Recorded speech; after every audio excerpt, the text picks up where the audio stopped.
Dr. Iman.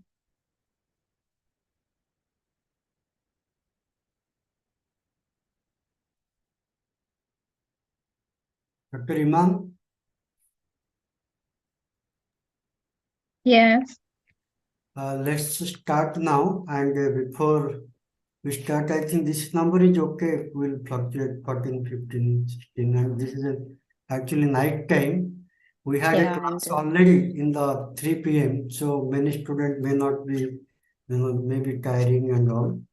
So we'll start without delay. And Sure. for student, I just want to say Dr. Iman is a globally known scholar in the migration and diaspora, but she's a doctor by profession, but she has varied interest and her work actually covers in many countries. Now she's in Canada, but she's working in various countries associated with many international organization. But more systematic introduction, I'll request Shrestha to kindly introduce. Shrestha, over to you. Yes, sir. Good evening, everyone. Good evening, ma'am. A very warm welcome to you. Dr. Iman Ahmed.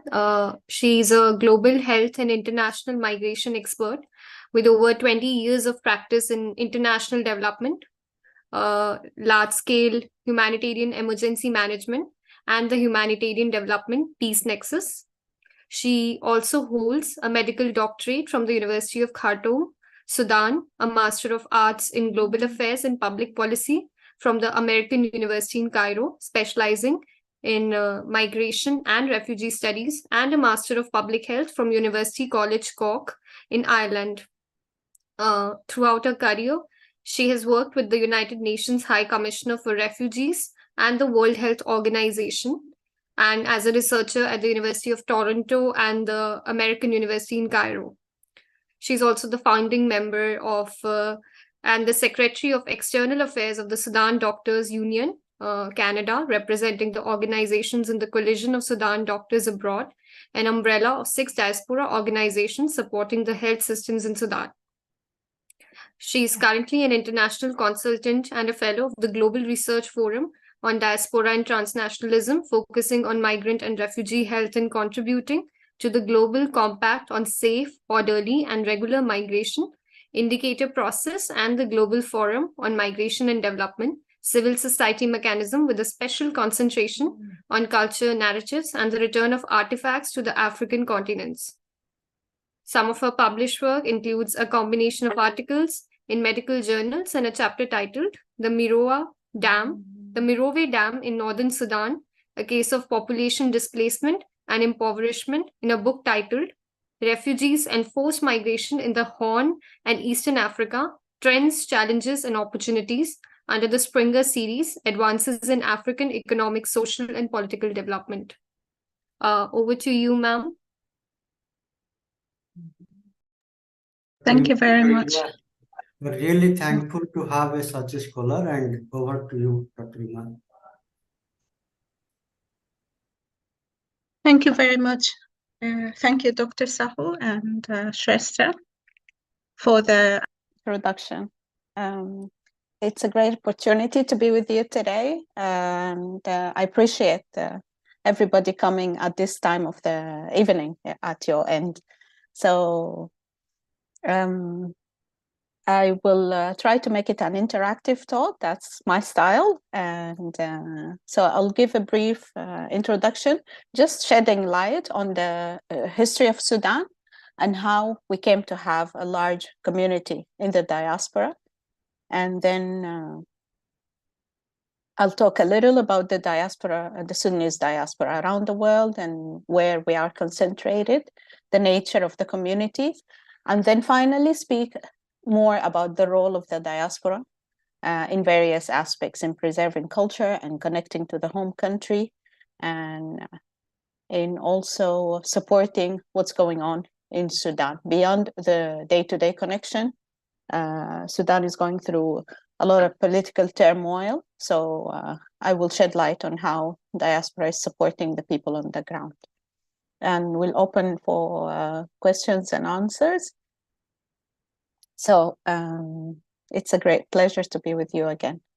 I'll talk a little about the history of Sudan. I think Sudan has a history that's riddled with military coups, serial military coups, and I would say aborted attempts towards democratic governance. The country got its independence in 1956, and then since then we have had a number of military coups followed by attempts to stabilize and form democratic governments. 1964, we had a military coup, which overturned the democratic government that came right after independence.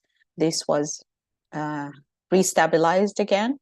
1969, again, another military coup that ruled the country for a very long time. I grew up during that time, which was the Jafar Numeri. In the beginning, it was seen as siding with the people, popular leadership, and so on, but immediately, it didn't take time for it to reveal its face as a brutal regime. The people rose against that in the 1980s, but it didn't take long again for another military coup to happen, 1989, and that ruled the country for 30 years practically. So we have generations of people who grew up under military coups, yet still the desire and the interest and the struggle for freedom, peace, and justice was remarkable, even among these generations. The last regime, the last military dictatorship was overturned in very recently, 2019. And there was a transitional government that was very unstable, yet still another unfortunate military coup happened in 2021. And what we are witnessing now in Sudan is a split among two military factions that were ruling the country, the ones that overturned the transitional government, which was a hybrid between military and civilian. These two factions split amongst themselves. It's worth noting that one of the factions was basically a militia, paramilitary group that was formed over the years, and it has a long history of atrocities in the region of Darfur, Western Sudan. Sudan is also a vast country with multiple, lots of different cultures, different geographies as well, and that's the nature of the peoples. There are variations, and I would say that there is a colonial legacy. Sudan was occupied by Britain back in history, and the colonial legacy was to sow the seeds of divisions instead of the people using the diversity as a source of strength and unity. This has always been a source of divisions and it brought grievances. Another aspect of the colonial legacy was an inequitable development. The pattern of development was basically focused on centered in the capital at the expense of the other parts of the country, and basically centered in the capital to serve the colonial powers in terms of civil service and services to the population. It came at the expense of other parts of Sudan, notably the southern part of the country, which ultimately split into its own country in 2011, and that was a huge wound for the people of the United Peoples of Sudan. And up until now, some people consider themselves to belong to the two countries, basically. I am one of those people who left my home country before that cessation, and one of my mottos is that the country I once belonged to no longer exists. And that's practically the case, because I grew up in a unified Sudan, and now we have South Sudan and Sudan. Right now, we are witnessing a lot of turmoil, injustices, what could be termed as ethnic cleansing in Western Sudan, Darfur region, and everybody is just like holding their hands on their heart, afraid of a repeat scenario with Darfur. So that's basically the case. There have been waves of exodus of Sudanese people. With that kind of history, I have given this introduction in order to allow you to know how we came to exist in the diaspora. So with that history, there were waves of exodus of Sudanese people, generations of migrants. Back in the day when we had a more or less stable country, even though this was the history, but there used to be some relative stability. Sudanese people used to go to Western countries mainly as scholars for education. They would spend a few years. Some children were born there, but the parents usually returned and they would work back in Sudan and maintained some kind of a connection. And being a former British colony, there was a gravitation towards the United Kingdom. You find all Sudanese doctors just going towards England, some to Ireland to specialize and come back, engineers and so on. And then later, in more recent years, in the last 50 years, there was a trend to go to the United States. The US became more open also in terms of educational opportunities and the migration lottery visa system. So movement towards the United States also started increasing with the years. And then in the 1990s, during the Omar al-Bashir regime, which ruled Sudan from 1989 all the way until 2019, there was a massive exodus of Sudanese people to neighboring countries, coupled with, and I would like to say this as part of also the global asylum regime. Many people left the country as refugees, stayed transiently in neighboring countries like Egypt, Ethiopia, Kenya, South Sudan was still one of the places where people naturally also moved in the later years after the secession. The Sudan is bordered by previously 7 countries. We have Egypt to the north, we have Libya, we have Chad, and Central African Republic, currently South Sudan, and then previously Uganda was one of our neighbors. You have Ethiopia and Eritrea after the secession of Eritrea. So I think that gives us, we have large borders and a large number of countries. So naturally, people basically exit to the closest country to their region of Sudan. There was a mass exodus from Khartoum, from the capital, towards Egypt, and from other parts of the country as well.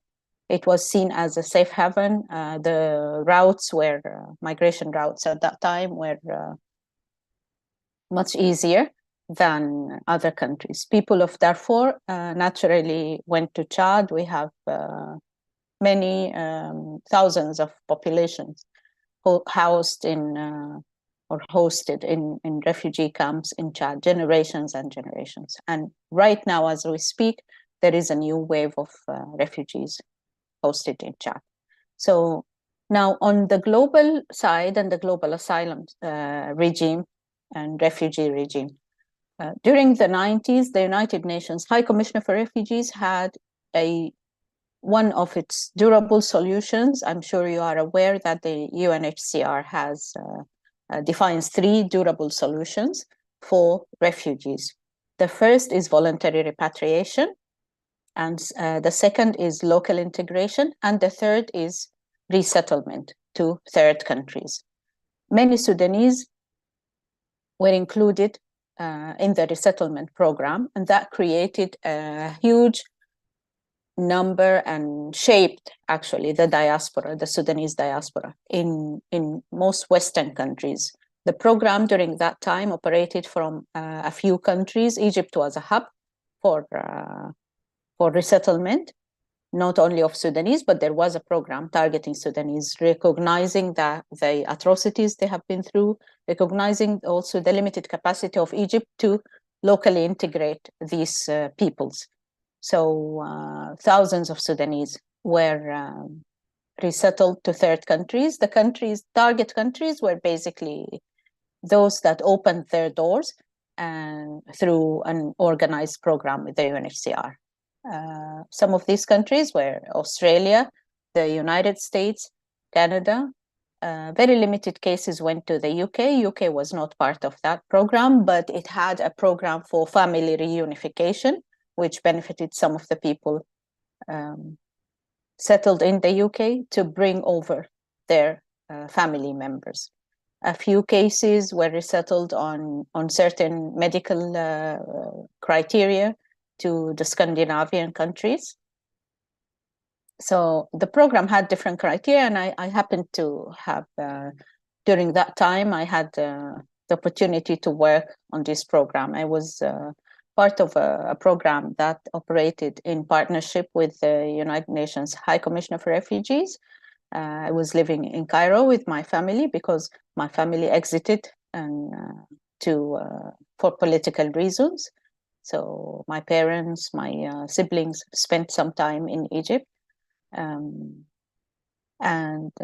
for me, that was the beginnings of my working with the Sudanese diaspora communities. I started enjoying working with the people and learning a lot, and gravitated towards taking this as a career, the humanitarian work and work with refugees and in the field of humanitarian development nexus.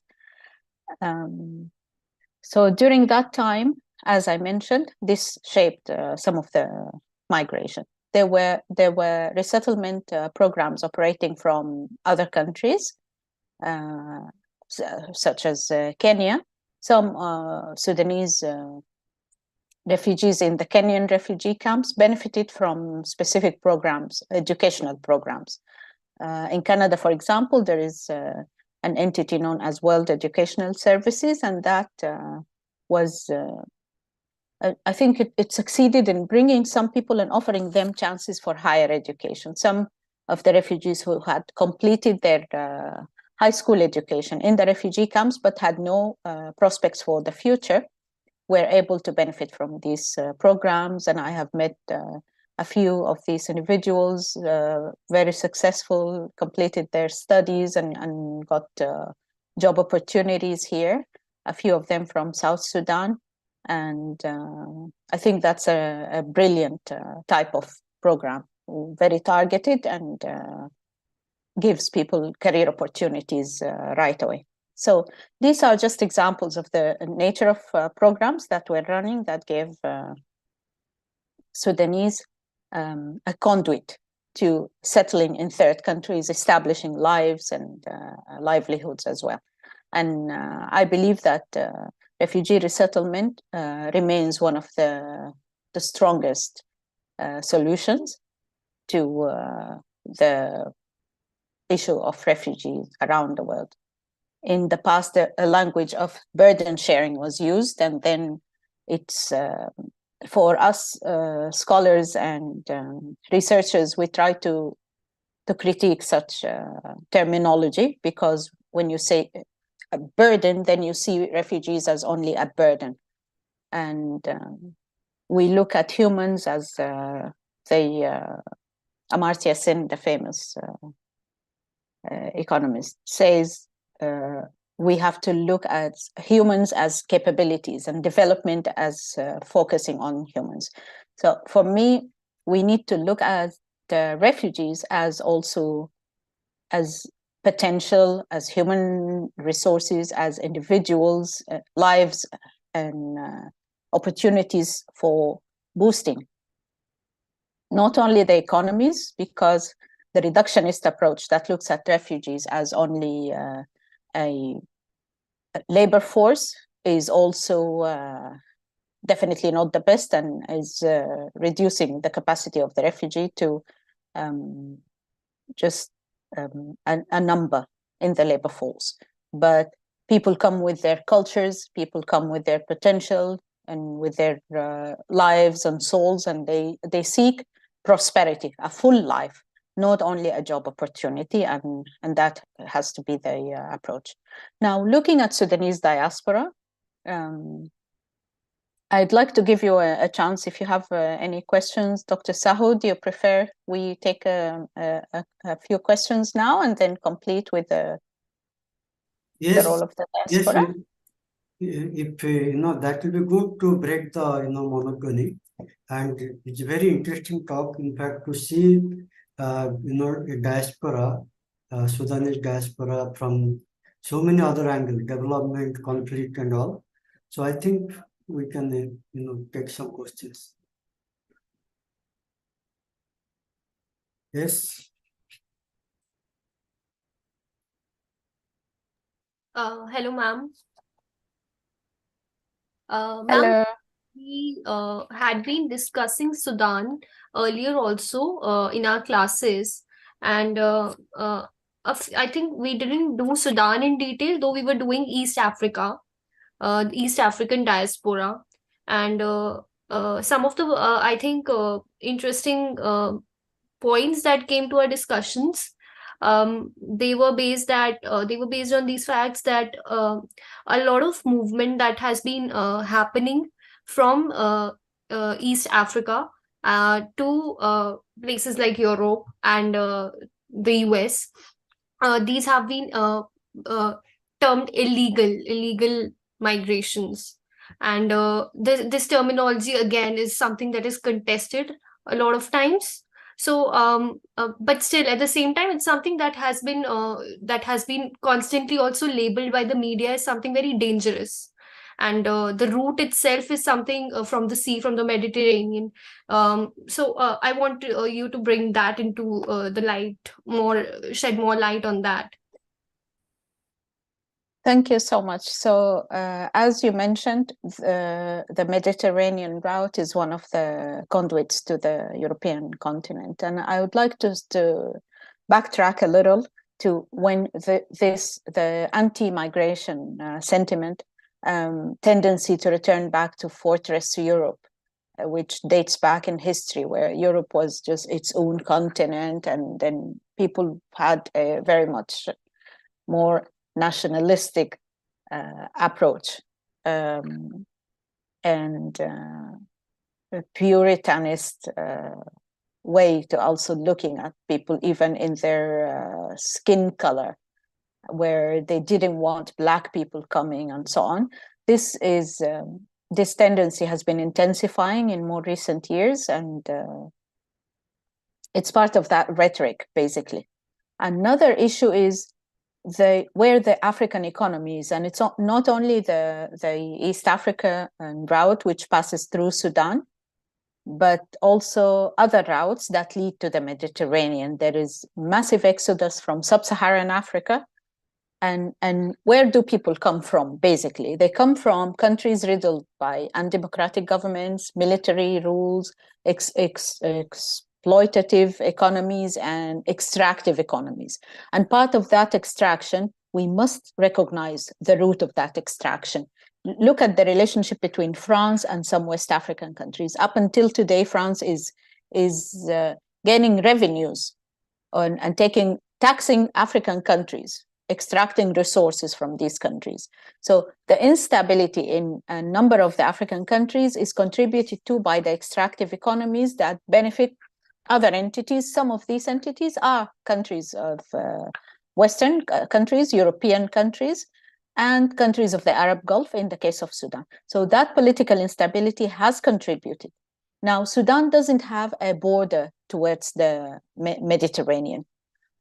So the movement comes through Sudan and then onward to Egypt, to Libya via the desert, and then to the Mediterranean coast, and onward, taking the dangerous trip via these death boats in hopes to reach Europe. So Sudan is a transit country. Now, you mentioned something very important. I would like to bring it up. One of the militia that is currently involved in the war in Sudan is the same militia that has been engaged in regularizing migration. In the agreement, the Sudan process, I'm sure you have heard of this, which is a very recent agreement that was struck between the European Union and the government of Sudan, with its two factions, is partly to regulate that movement. That militia, known as the Rapid Support Forces, in the past it was called the Janjaweed. The Janjaweed as a term means devils on horsebacks. The people of Darfur, Sudan, named them devils on horsebacks because the forces of this militia used to raid villages in the middle of the night and then burn villages, rape women, take away the men, and so on. That's the history of that militia. Same militia transformed itself and called itself the Rapid Support Forces. And the name denotes that it's ready to act. That's how they describe themselves, ready to act in support of other forces. This militia has basically been acting as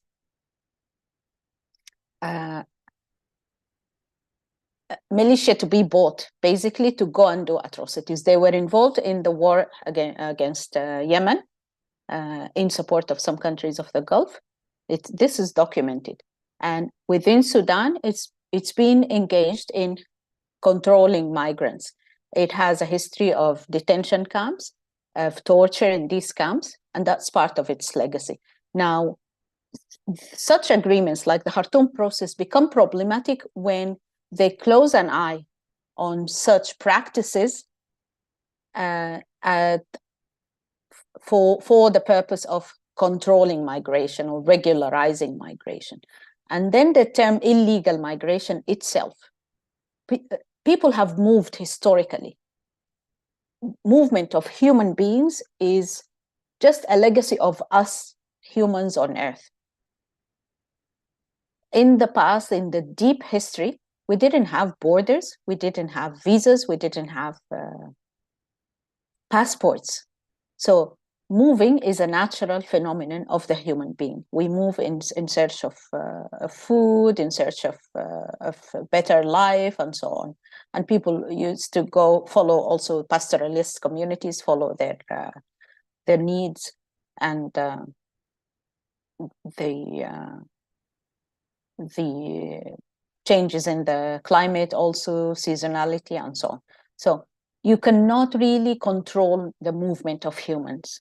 What we are trying to advocate for, refugee scholars, is to enable more regular, more decent, more humane, open doors for migration through specific programs that can absorb these refugees. Another thing is to work on good governance in the home countries. So these are some of the factors in these areas. I hope I've answered your questions, Resta. Yes, ma'am, you have answered it quite well. Ma'am, there are two more people who have raised their hands. You can answer them one by one, I think. Please, Vikas, go ahead. Masal Khair, ma'am, and shukran for such a wonderful class and on this topic. I, having stayed in South Sudan, particularly in Malakal and Rang County of Upper Nile State, feel very closely associated with this issue. One of the hypotheses. That's remarkable. That's amazing. Thank you for mentioning that. One of the hypotheses which I evolved to while I was working with IOM in Rang was that African problems are not African problems; they are European interests. And in that same light, what would be your opinion on the same, ma'am? And secondly, what role do you envisage we as a country, as India as a country, play in, helping South Sudan and Sudan regain stabilization in near future or in longer term, ma'am?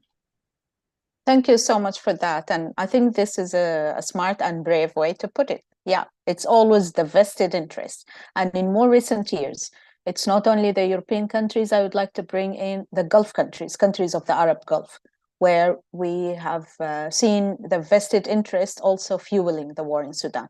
There are documented, there's documented evidence in even the current ongoing war that some countries are supplying arms through other conduits around Sudan to the fighting factions. This is one example. And when there is war, I always say, follow the armed trade. When there is war, look who is supplying arms, who is benefiting, who is selling arms. Some also of the global powers benefit from fueling wars around the world by boosting their economy. If their economy is mostly about military industry and it gives them a huge boost, then rest assured, now and then we will see wars fueled around the world, and then follow the armed trade. And it will tell you what's happening, that some economies are benefiting from fueling war in other parts of the world, basically to sell arms to the intermediaries. And there are chains also when it comes to the armed trade. I would like also to mention the extractive economies on the resources of the African continent and Sudan. Sudan is a major producer of gold, raw gold. You can even just like the poor people in certain parts of Sudan, they go and engage in this unregulated mining activities to the detriment of their own health. Gold mining is something practiced in more recent years. It's become a very popular, and many people have because of the materials used in the unregulated mining activities, there are some health effects, and some of our scholars are now trying to engaging in some research to study the impact of that on the health from an occupational health angle. There are other precious metals now. We have lithium, which is needed for all of this revolution now. You talk about clean energy, you talk about mining, you talk about but you need to have the full picture. Same as Western countries in the more recent decades have exported their labor, and the dangerous labor, to India and China, countries of Asia and Africa, where people are engaging in mining dangerous metals in order for us to have that fancy iPhone. What goes into manufacturing this iPhone is exploitative energy, exploitative activities, extractive economies, and just working conditions in a number of countries around the world. But we don't look at and how this supply chain has evolved. The same goes with the Sudan's gold. As we speak today, Sudan's gold is being extracted raw, exported to countries of the Gulf, reaches countries of the north. Russia is being mentioned in these supply chains. Sudan also has vast agricultural land. And in the last 3-4 decades, we have seen a huge hunger, I would say, and massive desire to grab some of these. There are also economic phenomena of land grabbing and water grabbing. Sudan is the country through which the Nile goes, the river Nile goes its longest path. And interest in the agricultural land of Sudan is also growing, not only by neighboring countries like Egypt, by the Gulf countries, which have basically desert climates. These are some of the issues facing the people. Now, India, thank you for asking how people can help. India has a long legacy of democracy. And I believe countries of the global south, as we are termed, like India, Sudan, South Sudan, we can learn a lot from each other, and there could be opportunities for more equitable development programming and partnerships between our countries. And not only development, economic development, but also in learning from the democratic processes, the issues of around rights and workers' rights and so on. And then there's the issue of also preserving the culture and heritage. Your country has also a strong history in preserving its culture and heritage and exporting it to the world. And that's remarkable. I live in a country where I've learned a lot about the Indian cultures. And I wouldn't say one culture because I'm seeing a vast community here, diverse as well. So these are things that we could partner around and benefit from. Your country is also a manufacturer of medicines and technologies, medical technologies. And we have seen that during the time of COVID-19 era. So there is a lot to be learned from. There is a chance for South-South collaboration and partnerships in various aspects: culture, economy, development, governance, a lot. The sky's the limit. Thank you so much. Vera, please go ahead. Yeah, thank you for great insights. We are getting great class. I want to ask a few questions. That means 1, 2, 3. In this, in history of Sudan, is there any religious aspects in bifurcation of Sudan? That means second one. That means most of the people told because of ethnicity, Sudan had been divided like that. Many scholars also. Next thing, what kind of assistance you are getting from EU countries? That means neighboring countries of this one. Second one, European Union countries as well as African Union countries for the naturalization of their citizenship towards. That means, is there any obstacles you are seeing? Second thing, is there any conflict in Sudan diaspora regarding you people came from combined Sudan, but now it has been divided South Sudan and Sudan, right? Is there in your diaspora, is there any conflict?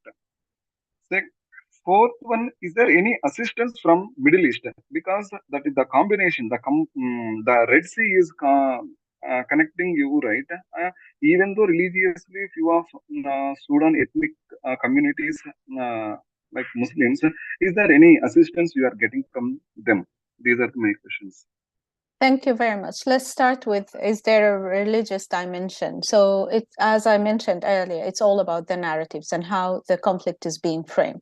The root cause is not religious. We have, in Sudan historically, we lived side by side, Muslims, Christians. We had even diaspora communities, Indian diaspora, who practiced their Hindu rituals, and they had their temples even in the historical city of Durman.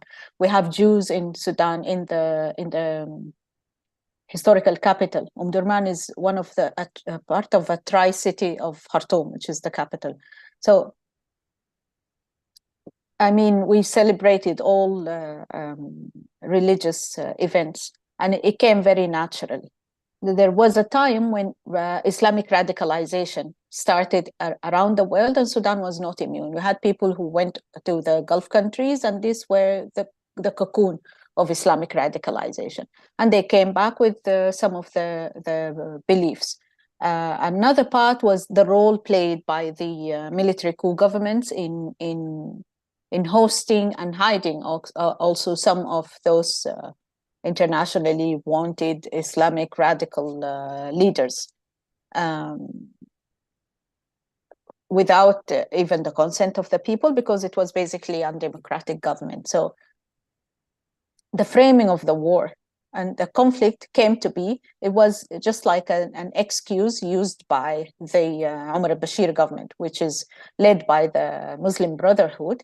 And then they started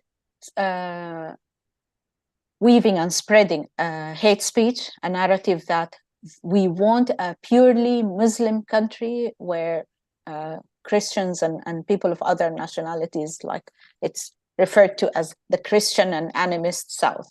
We've had our people with indigenous religions well respected and appreciated, and they practiced their rituals also deep in history. And that was very well respected. But looking down upon anybody who was not a Muslim was part of the rhetoric used to basically to control the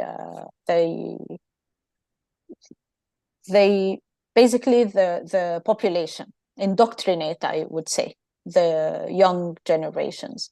And it did take all of these 40 years for people to rise against that indoctrination. The current, I would call it an ongoing revolution of Sudan, which overthrew the Omar al-Bashir regime in 2019, had 3 slogans: freedom, peace, and justice. And these apply to everybody. So on the basis of their citizenship, on the basis of them being Sudanese. So I think that can tell you that the people want these 3 things. They want freedom, regardless of religion, ethnicity, and so on. They want peace, also applying to everyone, and they want justice for the atrocities committed in the past.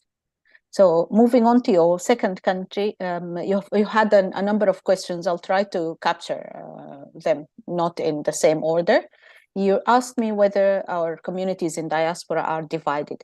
I tell you, there is greater unity and solidarity amongst people from Sudan and South Sudan. Right now, we have, as part of the Sudan Doctors Union in Canada, we have members both from Northern and South Sudan. So I have seen great solidarity, recognition, even nostalgia to the olden days when we used to be from the same country. Divisions happen, they exist, but not necessarily on the basis of these specific north-south lines. You do see diaspora groups formed based on regions, for example, the Darfur diaspora. Sometimes there are divisions in the programs, objectives, on how people want to do things. There are divisions around certain issues and supporting the current military government of Sudan or not, but it's mostly intellectual. It's mostly about the programming rather than the purely ethnic lines. Are we getting support from the Gulf countries? Yes, we are. And I assure you, and I say this, I'm a humanitarian aid worker who witnessed the war in Yemen. I worked in Yemen. The same country that was bombarding Yemen, Kingdom of Saudi Arabia, was the first country to stand up and tell the United Nations and humanitarian agencies that I'm going to finance the humanitarian appeal in full. So this is a more recent trend, that countries are supporting the war with one hand and supporting humanitarian aid in one hand. And I'm just like, as an aid worker, I'm looking to see how this will continue to unfold in the world and whether the world will come to a point and say, this is not acceptable at a point in time. So this is a reality. We've received a lot of support, and the people of Sudan are very grateful in the current war from countries like Qatar, Saudi Arabia, and other Gulf countries. So this is the complexity and the nature of the world, of our modern day world. So we are receiving support. Now, are we receiving support? Yes, it waxes and wanes from Western countries and so on. The people of Sudan in the diaspora mainly were kind of expecting more from Western countries. And some of us are saying, it's in our hands. Only us, the people of Sudan, the peoples actually, inside and outside, can change the reality of our country. If we are waiting for a solution to come from abroad, this is wishful thinking, and it's lazy thinking as well. So these are some of the aspects. I hope I answered your questions. Let me know if there is an area. Thank you so much. Thank you so much for your patience. No problem. All right, shall we talk about the role of diaspora, Professor? Yes, we have one more question from Ranjit. Please go ahead, Ranjit. I think Ranjit is here. Yes, yes. I just wanted to know what is the comments regarding role of UN peacekeeping mission in South Sudan? So is it South Sudan or Sudan? UN peacekeeping mission is there. I'm not sure where it is working currently, but India is also contributing troops for UN peacekeeping in that area. I'm not sure where exactly the UN is working. What are your comments?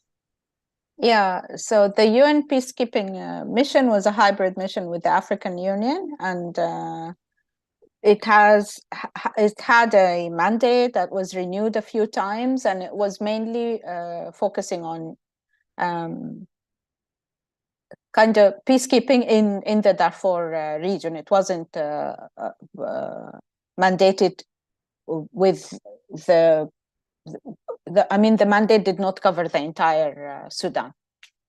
And after the secession of Sudan and South Sudan, also one of the peacekeeping missions during that time remained for some time, and then it was there's the UNAMID, which is the peacekeeping mission in Darfur. There is a UN mission in Sudan that was also it has gone through some frictions with the current military government. It wasn't without challenges, but it has had a role in literally, as its name indicates, peacekeeping in the war-affected region of Darfur. But now the war has spread to the entire country. There is discussion, and we thought that discussion should have gone more solid and more robust on expanding either expanding the mandate of the mission or creating a UN peacekeeping mission for the entire country. Now, the capital Khartoum is badly affected, but it looks like a neglected and scorched earth, a neglected zone. Aid is not getting there as it should.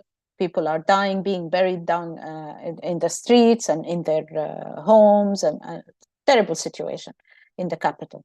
But there hasn't been any movement in that direction. Yet the peacekeeping mission you mentioned had its significant role and in keeping the peace. There were some, atrocities committed by peacekeeping members of the military forces, and these were exposed and brought to discipline and so on. This is it's not unique to the mission in Sudan. I worked in Liberia, West Africa, where there was a huge peacekeeping mission made of from 33 countries. So UN peacekeeping missions are a very effective mechanism, I would say, in really bringing peace, stabilizing countries, and helping countries in transition. And we still hope that the UN takes this call seriously to at least stabilize the situation in Sudan. Up until today, just this morning, I heard of, again, more aerial bombardments on the historical city of Durman in the capital of Khartoum. So I think we can agree, you and me, with your knowledge of the role of peacekeeping missions, we can agree that they have a role to play in preventing such atrocities and mass killings of civilians. So we're still hoping for something positive to materialize in that regard. Thank you. Thank you. Yes. And thanks to India for being part of that mission as well. Thank you very much, ma'am, for your response. Ma'am, you were supposed to, I think, take your own discussion forward. So I think since most of us are I think we have asked our questions, so you can continue the rest of your talk, and then we can ask you more questions if the time allows. Sure. So I wanted to shed light also on the role of diaspora and how we are consciously trying to preserve our cultures through art, music, through cultural events. There are different bodies of the Sudanese diaspora, if I may say. There's been great organization amongst Sudanese diaspora communities. In the UK, you find community organizations, you find professional bodies in Canada, in the US, Australia, you name it. And I think that has played a good role in creating space for the community members to come together, either around cultural issues or community-based. And our diaspora groups have mostly played a role in the countries of residence and a role towards the home country.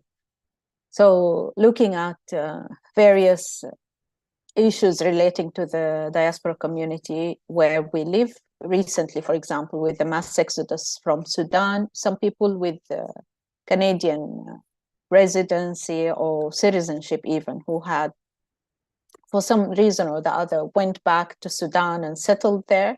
They hadn't lived in Canada in a long time, even though they carry the nationality or residency. When the war broke out, these people were rescued and they managed to fly back to Canada, to safe haven in Canada. But you can imagine when you land in a country, it is your country of nationality, you carry the passport, but you don't have a place to stay, you have no means of livelihoods and so on. The community really rallied in a remarkable fashion to support the Canadian government. We came together hand in hand with our government to support our community. That is these families that have just come back to Canada and they needed to be sheltered, food. People were just gathering. And it happened in a very organic manner and amazing, really remarkable. People were gathering clothes and food and hosting families, providing shelter, even supporting people with work opportunities as much as they could. So this is one of the areas. Looking at what happened in the UK, for example, in response to the exodus, the same scenario happened in the United Kingdom, and the UK government is a government that provides it has a solid social assistance programming, even to the extent of providing psychosocial support. That was covered by the government. Our colleagues, our counterparts, the Sudanese doctors in the UK were basically facilitating, shadowing the government, helping to shape the programs that were tailored for the refugees, also guiding the community members to help those people who came from Sudan, just like helping them with awareness about their rights and what they could receive from the government, how to advocate, how to share, where to go to ask for this and that. Very basic information, but the community organizations, diaspora community organizations, doctors organizations have been instrumental, I would say, in supporting these communities. We have also a large community that exited to Egypt. And only yesterday I was looking at a video showing a number of Sudanese musicians and artists who came together in Egypt to re-establish their union and then try to find ways to register it. And it was, I think, legitimized and legalized. They went through the routes of, I think, Arab musicians or so. They now carry their identity cards as musicians. So it's all about people looking to reestablish their lives in dignity and to do the things that they love, that they know how to do, to connect with their culture, to keep that culture alive. And this is part of what's now known as artivism. It's like artist activism. So it was heartwarming to see these people singing. Somebody could just like at a glance see and they say, oh, their country is at war. Why are they singing? What's going on here? But this is part of keeping your soul alive. And that's the human dimension of migration and of being in diaspora and of keeping your human soul alive, keeping your culture alive, keeping the narratives also alive. We love to talk about Sudan as a country and peoples who love peace, who love prosperity, who work hard. We have vast agricultural land. A lot of our even songs and art is inspired by the nature and the environment in our country. So we would love to keep that alive. Now, I want to talk about a little bit about the generations of Sudanese diaspora. Right now, we have like 3, 4, maybe generations of diaspora. children who were totally born in the United States or the UK and Canada. And it was remarkable for me to see that once the war broke in Sudan, all of these kids, some of whom have never been to Sudan, just rallied, came together, used their voices, used even little funds that they could generate. I know my friend's daughter, who is 11 years, who's she's the outcome of a marriage of Sudanese and a British national. The girl did a fundraiser, a little fundraiser in her school. She went on a podcast talking about what's happening in her home country. And then there were, she and her fellow pupils in that school were sending support to families stranded in Egypt. So these are some of the amazing initiatives carried out by young generations of Sudanese third and fourth generation migrants. Some people who have never been to the home country, as I mentioned, yet still they are carrying the Sudan in their hearts and souls, and they want to do something positive for the home country. Now, on another dimension of some of the solid contributions we are doing also towards the home country is, for us Sudanese doctors, we are supporting the health system in Sudan and supporting our colleagues in times of crisis by sending donations. There's a number of donations campaigns around the world in support of Sudan. And we have managed to raise funds and send them either as in kind or in cash donations as much as we could, because during the first weeks of the war and months, it was even impossible to send money.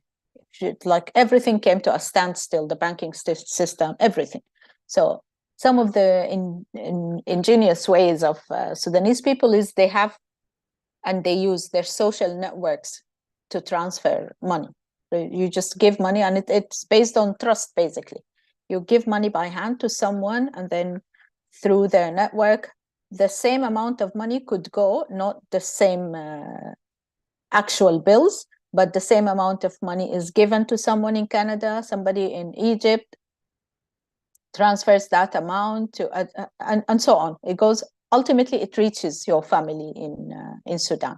So this mechanism, which is very much very organic, very natural, and very traditional, uses the social networks.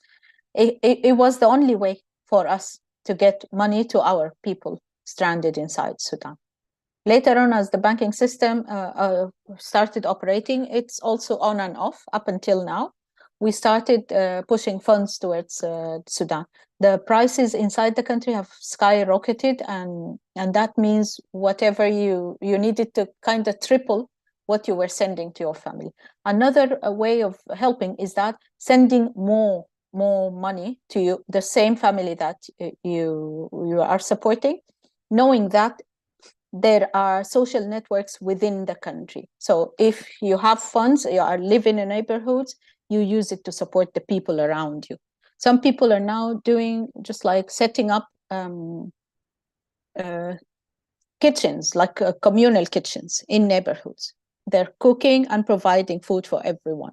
So these are some of the ways Sudanese people are doing practicing their solidarity and sending funds. For us doctors, we are supporting the health system directly. And one of the mechanisms that we have also created is having a coalition of Sudanese doctors in diaspora. We have our organization, SDU Canada, Sudan Doctors Union Canada. We have our colleagues in the United Kingdom, Ireland, the association in Qatar, and the United States and Australasia, which brings together Australia and New Zealand. Having a coalition has helped us not avoid duplicating the efforts. So we basically work in partnership with the Sudan Doctors Union inside the country. They are our mirror and our eyes, and we believe in localizing the response. We don't jump over and do it ourselves. No, we work through the forces that are there. And not only the doctors, we have also partnerships with the community groups and youth and so on.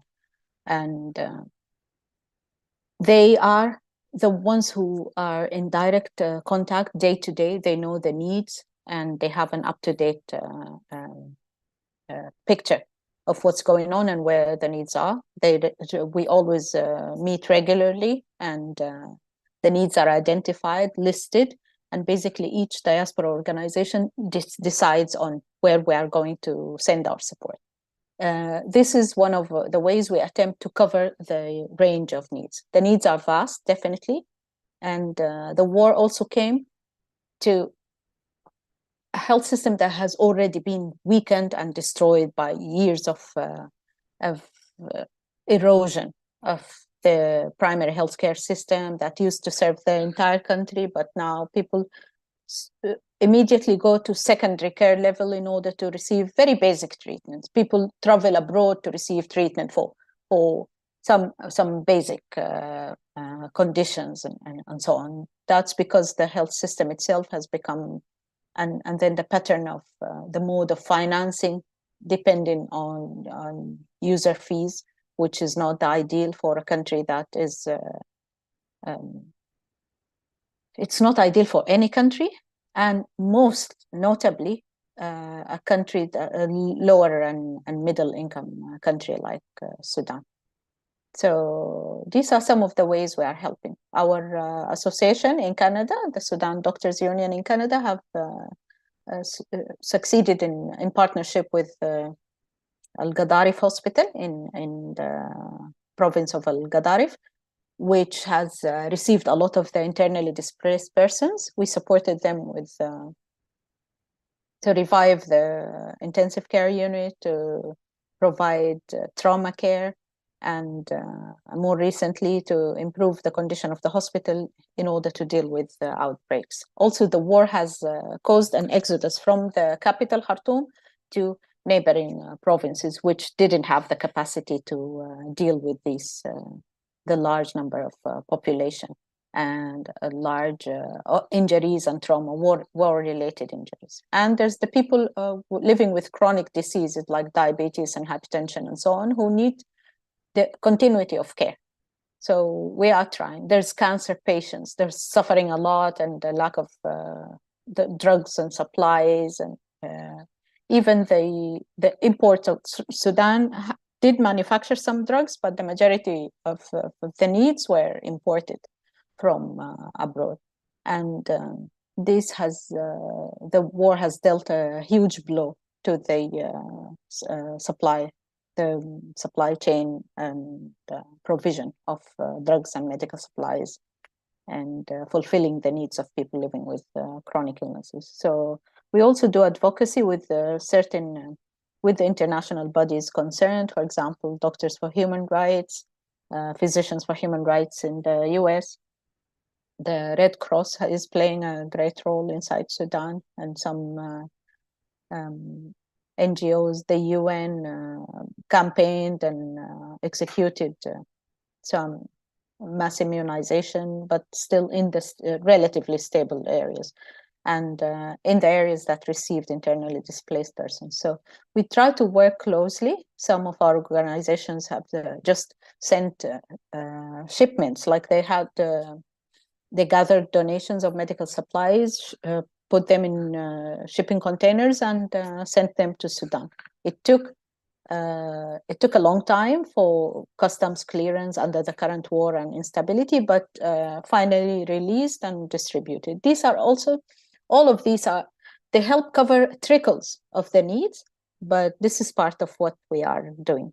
We are also engaging in technical support, providing direct online lectures to our colleagues in Sudan, online direct technical advising to people, like while they work to save the injured and so on.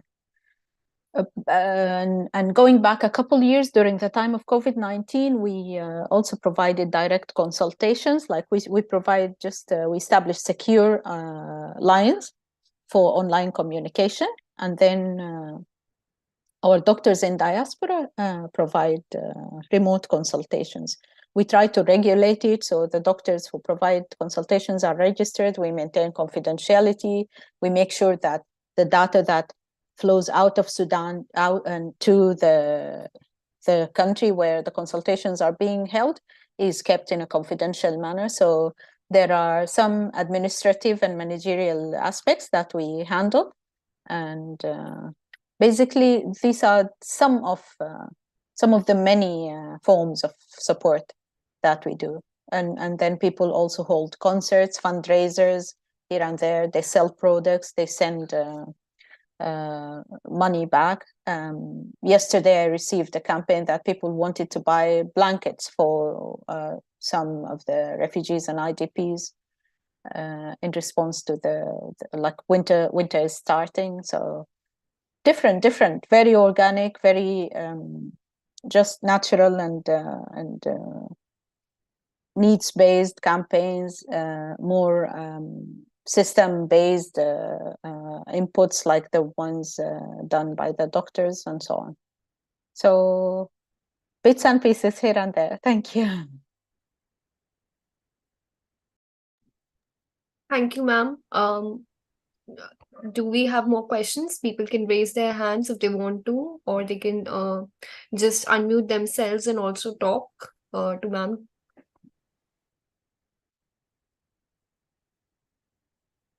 I think many have already asked, so just we can wait for few seconds. If nobody is there, we can complete. Vikas has a question. Over to you, Vikas. Good evening, ma'am. In my initial question, I asked you about how we as India can contribute towards South Sudan society, and as you brought out that there are few issues wherein we can contribute. One aspect which I see is Ayurveda, the medicine, and I'm bringing out this because you had that association of doctors in South Sudan. So this is one aspect wherein we as a country can contribute a lot. Another aspect is that agriculture. So in case in future, this is just a recommendation, ma'am. In case in future there is a scope of collaboration between India and South Sudan, these are two aspects which can be looked into, and we as a country can contribute a lot towards these two things. Thank you. Thank you.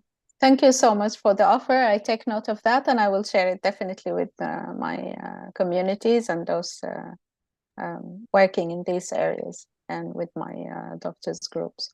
Maybe we can perhaps at a point in time organize some online session to speak about your Ayurveda medicine or so, if you wish. Health and well-being has been a theme, and the need for psychosocial support. Some people resort to their spirituality, and we have deeply spiritual communities in Sudan, and Sudan has a large community of Sufi sects, as Muslim Sufis. So spirituality is deeply ingrained in the Sudanese community. Thank you very much. We also have our Sufi saints, and a Sufi culture is also very vibrant here in India, whether it's music or literature. It's something that is, I think, has its own past in India as well. So yeah, that's also another interesting aspect where we have something in common, and where we can work together to bring that forward. That's amazing. I didn't know about that. I know about other cultures. So thank you for mentioning it, Shrestha. Yeah, we have very popular Bollywood songs which are based on Sufi, some of the sayings and verses of the Sufi poets. And that was one thing that I wanted to bring to the discussion. But another, I think, point I'd want to raise here, ma'am, what do you think is the role of the diaspora when Sudan being in such direct conflict? Like diplomatically, are people within these diasporic organizations, as you have been telling us, are they able to kind of come to this a sort of a resolution or some kind of, I think, initiative to come closer to, I think, not putting an end, but at least making some kind of, I think, some kind of, I think, venturing into Resolution. towards the end of the war. Thank you so much, Shrestha. That's happening indeed, and there are efforts around the world. Recently, there was a conference held in Ethiopia to try and resolve this and reinstate a civilian government. Yesterday or the day before, there was a conference in Egypt called the Sudan Humanitarian Conference or something like that. Our people are also engaging in political diplomacy, the doctors in health diplomacy as well. And we are talking to our governments in the countries of existence and countries of residence to contribute to bringing resolution to the war and bringing the war to a stop, basically, and contributing to resolving the current conflict, bringing back peace and stability to the country. There are various efforts in these regards. People come from different angles. They might disagree, but in the end, everybody is pushing towards stopping the war and bringing lasting peace and stability back to the country. Thank you. And just 1 minute, I think we have many students who are in the legal profession, then from military, we have Ranjit, very senior military professionals, and they're all interested on diaspora and so much diversity within the student group. That's why you get so many different type of questions. I've enjoyed it all, I can assure you, Professor. So, thank you so much, everybody, for all your questions. Yes, I think it's a very long time duration also you have taken, and also so much interactiveness in your talk. Now I request Shrestha to propose a vote of thanks. A very thank you, ma'am, for your words. And indeed, it was like we are the more the grateful for your discussion as well as your answers to our questions. Ma'am, Kangat has asked in the chat box for your email ID, and he had also raised a question. Although we have almost completed I think this one, so I can just put it forward to you. He's asked what are the reasons for frequent military groups. He is just and he has asked you to share his share your email on the group if you're okay with it. Yeah, I'll be happy to provide my email through Dr. Saho and through the program. Please, if you have any questions, you can channel them, and I will definitely be happy to answer if you have any further questions. And then what's the reason for frequent military coups? Well, that's the $1 million question. People have no patience. Democracy needs work and it needs practice. And I think the army has taken too much power in Sudan and expanded beyond that. And at a point in time, in the past, we used to have the army generals cannot practice politics, but now everything is mixed up and muddled together, and it's counterproductive for our peace and stability. So vested interest amongst army generals and the taste of power is luring. So that's why they keep jumping on power. But the power of the people will prevail. That's what we believe. And our quest for freedom, peace, and justice we will carry it forward until we realize it. Thank you so much.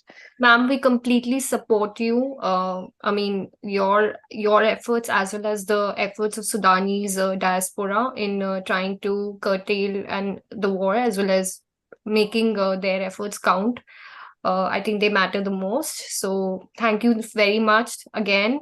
So I think we've had a great discussion. We can raise more questions to you through email whenever we get that from Sada sir. So thank you again. Thank you, sir, for giving us this opportunity to interact with ma'am and for this interaction. Yes, thank you, Shrestha, for moderating the session. And we'll have more sessions like this in the future. Maybe you are also one of the coordinator and some volunteers are there. so that it will be more participatory, and it should be from down to up instead of top down. So we'll see more participation from students across the globe, scholars, practitioners in future. Thank you, everybody. Thank you very much, Professor Sahu, for the opportunity, and Shrestha for the moderation. Thanks to everyone for You your made it interaction. very spontaneous. I was enjoying from beginning to end. Thank you so much. I appreciate all the questions and interaction, and it's always a two-way. It's a learning opportunity for me as well. I appreciate it and look forward to further interaction.